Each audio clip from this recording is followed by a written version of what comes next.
Good morning, it's Monday the 20th of July and you're watching Europe Today, your morning dose of European news and analysis here on Euronews. I'm Marit Gwyn and I'll be with you throughout this week. Coming up today, Spain have been crowned World Cup champions for the second time in their history after defeating Argentina 1-0 in extra time last night. Barcelona striker Ferran Torres scored the winning goal in the 106th minute against a 10-man Argentina after Enzo Fernandez received a red card. The Spanish squad will celebrate the victory in Madrid tonight after a night of partying across Spain. We'll be bringing you the atmosphere from Madrid. And the US has continued to strike Iran for the 9th consecutive night, with another US serviceman killed, this time in northern Iraq, during the controlled detonation of a downed Iranian drone. A Kuwaiti power and desalination plant was attacked by Iran for the second time in 2 days on Sunday, raising fears of a widening conflict. We'll have the latest from our correspondent in the Middle East. And Andy Burnham is set to become the UK's new Prime Minister today, taking over from Keir Starmer. He's tasked with uniting a fractured party and fending off a growing threat from the far-right Reform UK party led by Nigel Farage. Burnham has also vowed to decentralise power away from London. We'll have more analysis. But first, this morning, we're taking you straight to Madrid. A dominant Spanish side was held by Argentina to a goalless draw during 90 minutes of play in last night's World Cup final. But despite Argentina's grit and resistance, Spain's striker Ferran Torres broke the deadlock in added time with the only goal of the match. That was after Argentina's Enzo Fernandez was shown the red card in stoppage time. So let's cross over now to Madrid and to our correspondent, Maria Munoz, who's standing by for us there. Maria, good to see you. What a night for Spain. Give us a sense of the atmosphere there this morning. Good morning, Marit from Spain. Well, people are still celebrating on the streets. They are being celebrating all night long. I was coming to the office this early morning and they were shouting, they were singing. They are all very happy. We've seen that Spain has gotten better and better match after match. They started with a draw against Cape Verde, but then they improved. They showed they are a collective team, something Luis de la Fuente has insisted on. They are not just some bright players. They are not just one single player who is the star. They are a family. Same philosophy that made the former national team champions in 2010. They have shown they have improved against Belgium and against one of the main favorites in this tournament, as it was France. Yesterday there was one team playing football and another one trying to prevent them from playing. Spain tried to score 20 times. The result is quite short after all those occasions, more than 20 they had. We may have witnessed last Messi match with the Argentinian squad. He was very sad. We could see him crying. But what can I say? We are very happy here. Yesterday, we were in the fan zone with the fans celebrating our triumph in this World Cup. Let's take a look. El partido ha estado súper emocionante. The match was incredibly exciting right until the last moment when we secured the victory. We beat Leo Messi. Ciao, Leo Messi! The match was very good, but the referee was very Argentinian. Spectacular, very good. We came all the way from Puerto Rico. We arrived today to see the game. We wanted to be here at the heart of it all. We wanted to watch the game from Spain and see the world champions. ¡Campeones mundiales! Yo soy español, español, español. Maria, briefly, we know that there are plans for celebrations in Madrid also later tonight. Yes, the team will arrive around 1 p.m. to Barajas Airport. Then they will go visit the royal family. And then around 6 p.m., the real party will start with a bus parade with all the players offering the trophy to the fans. They will arrive around 9 p.m. to Cibeles, where the party is going to start with concerts and with all the happiness they've brought to us from America. Okay, Maria Munoz in Madrid for us this morning. Thank you, and I'm sure we'll see more of those celebrations on Euronews throughout the day. But we're moving to the Middle East next, where the US has carried out the 9th consecutive night of strikes against Iran. Meanwhile, Iran's Revolutionary Guard has vowed not to let a single drop of oil or gas pass through the Strait of Hormuz. For more, we can cross over to our correspondent Adel Halim, who's in Qatar for us. So Adel, more strikes overnight, and the current spiral of violence is showing no signs of subsiding. Good morning, Marid. Yes, the conflict continues to escalate. The U.S. has completed a 9th consecutive night of strikes inside Iran, targeting military command centers, air defense systems, and missile sites. Meanwhile, Iran has responded with attacks of its own. The air defense systems have been activated across the Gulf, with Kuwait intercepting drones, Bahrain sounding sirens, and Jordan reporting missile interceptions. The U.S. has also confirmed a 3rd military death over the weekend. A service member was killed in Iraq in what it called a controlled detonation of a downed Iranian drone. This follows the deaths of 2 U.S. troops in Jordan. So despite repeated calls for diplomacy, both sides are continuing to exchange fire, and the conflict is spreading across the region. Marit? And Adel, we also know power and desalination plants in the Gulf are being increasingly targeted. How much of a worry is that in the region? Absolutely. One of the biggest concerns now is that critical infrastructure is increasingly being caught up in the fighting. We've seen allegations of attacks on power plants and water desalination plants in the Gulf. Those facilities provide drinking water to millions of people. If essential infrastructure becomes a regular target, the consequences extend well beyond the battlefield and start to affect everyday life. We're also seeing the conflict spread geographically. As we've heard, it's no longer just about the U.S. and Iran, where Jordan, Bahrain, and Kuwait have come under attack. That's why countries like Qatar and Pakistan continue to push for de-escalation and diplomacy. But at the moment, the military action is moving much faster than any kind of diplomacy. Indeed. Adel, for us in Doha, thank you so much for bringing us up to speed there. Now, we're moving to the UK next, where Andy Burnham, the former mayor of Manchester, will today become Prime Minister, taking over from Sir Keir Starmer. Burnham is also expected to name his cabinet members today. For more, I'm joined live now by Tim Bale, who is a politics professor at Queen Mary University of London. Tim, really good to have you with us this morning. So listen, Burnham is promising big change, the biggest change in UK politics in 40 years, he says. How crucial will his cabinet appointments now be in setting the tone for his government and ensuring he hits the ground running?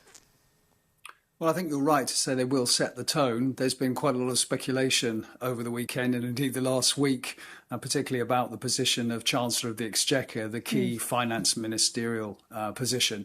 It looks like it's slipped away from Andy Burnham's key ally, Ed Miliband, who is seen by some to risk spooking the markets, to coin that cliche, and instead go to Shabana Mahmood, who is seen to be more on the right of the Labour Party and probably will cause fewer ructions in the market. That means Ed Miliband will probably go to Foreign Secretary. But it is absolutely clear that he does have to signal a departure from what's gone on before. Otherwise, in some ways, there is no point replacing Keir Starmer with someone else. So, yes, today will be very important.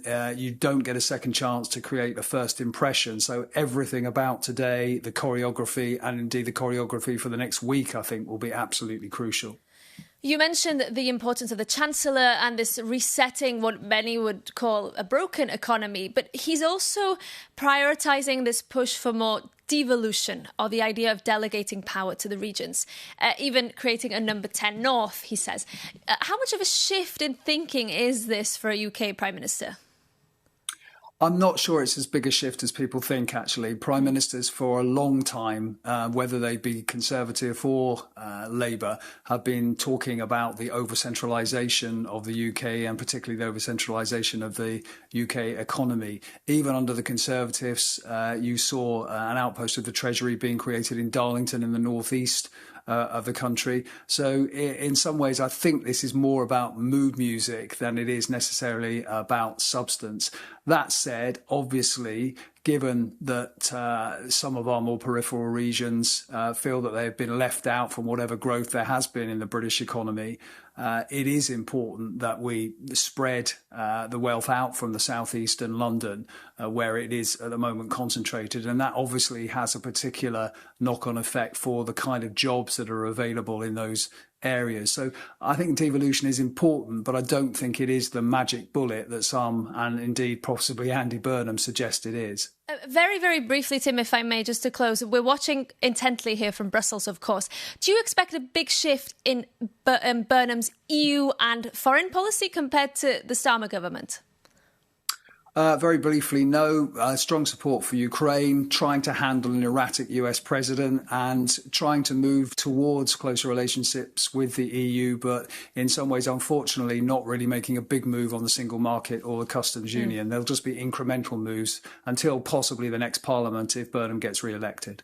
OK, thank you so much for that analysis for us from London. But we're moving on now, because last Friday, the European Commission unveiled proposals aimed at making European banks more competitive. It's widely seen as a move to close the gap with US rivals. Well, on Friday, our correspondent Sasha Vakulina caught up with the European Commissioner for Financial Services, Maria Luis Albuquerque, and started by asking her what impact she hoped the proposals could have for European citizens and businesses. Banks are very important in the European economy. They're important for citizens, they're important for businesses, for financing. So we need them to be efficient and to work well. We have found a few problems which need to be addressed, and we have, with this diagnosis, also indicated the way forward. So it is about making our banking sector better prepared to support citizens, businesses, and the Europeans' ambitions and vision for the future. And what is the key aspect here when it comes to the Europeans, to ordinary savers? If you focus on this category, yes. What is the key? People typically go to banks for one of two things. Either they need to borrow money for a mortgage, for whatever objective. They should have banks which are efficient but also competitive, so that people can compare different offers and choose the one which is best.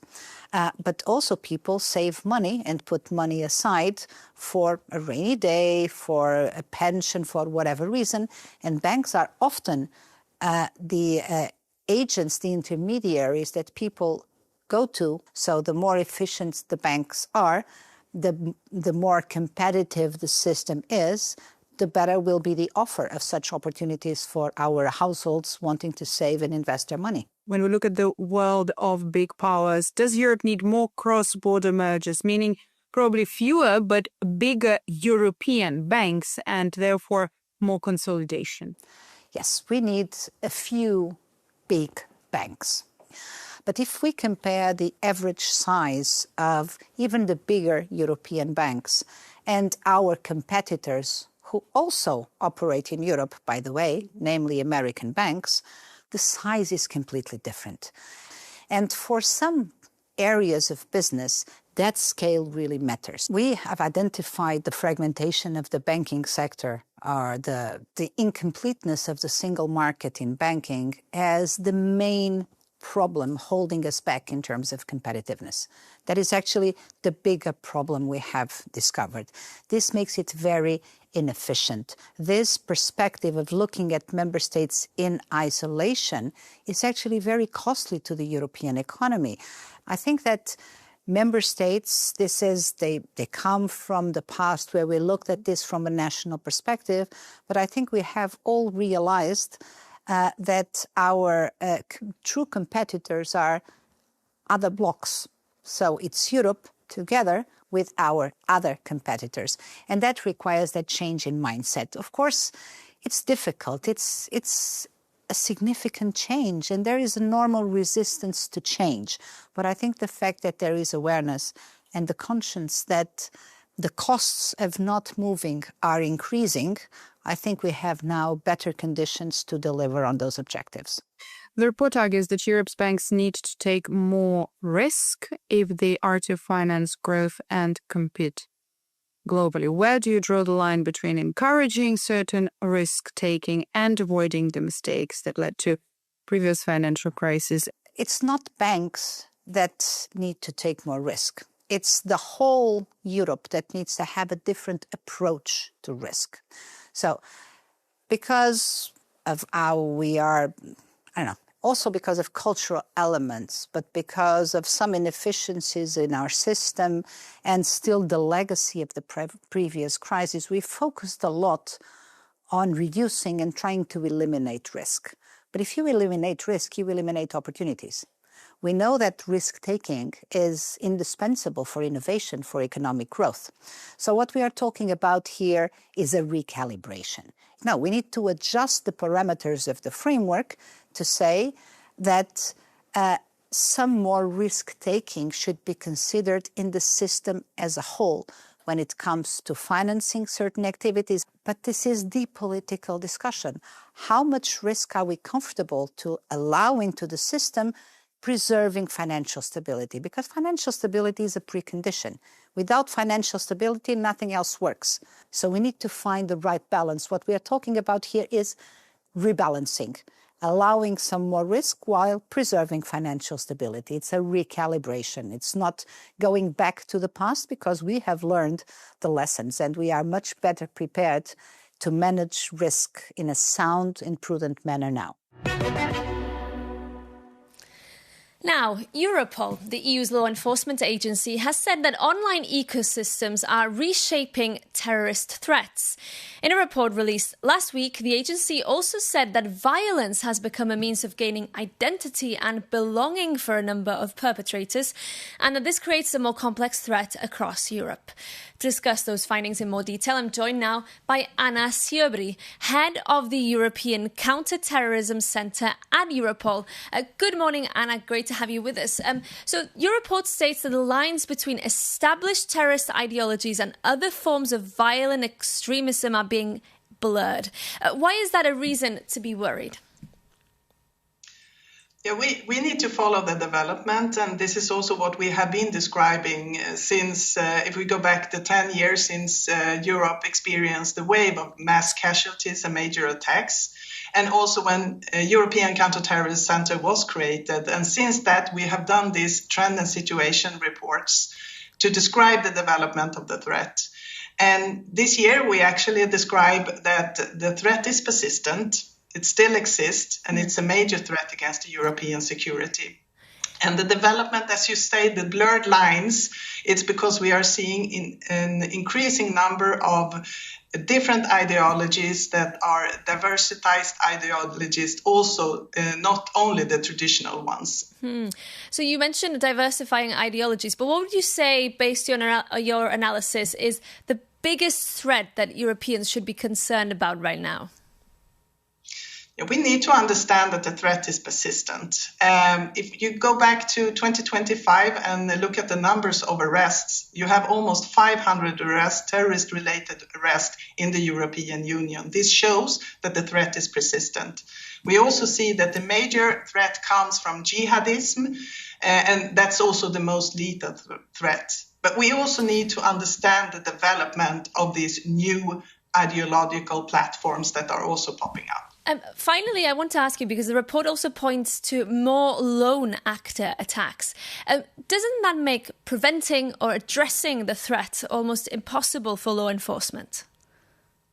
Yeah, that's one of the challenging elements that we are also pointing out, because, of course, if you have a lone actor using simple methods, and that doesn't actually require a lot of preparation, but they are radicalized online, and it also this provides a lack of possibility for law enforcement to intervene in timely manners. Okay, Anna Siobry for us, speaking to us from Europol. Thank you so much for your time this morning. But that's all we have time for today, I'm afraid. Thank you so much for tuning in. We'll be back at the same time, same place tomorrow. So we hope to see you then. In the meantime, take care.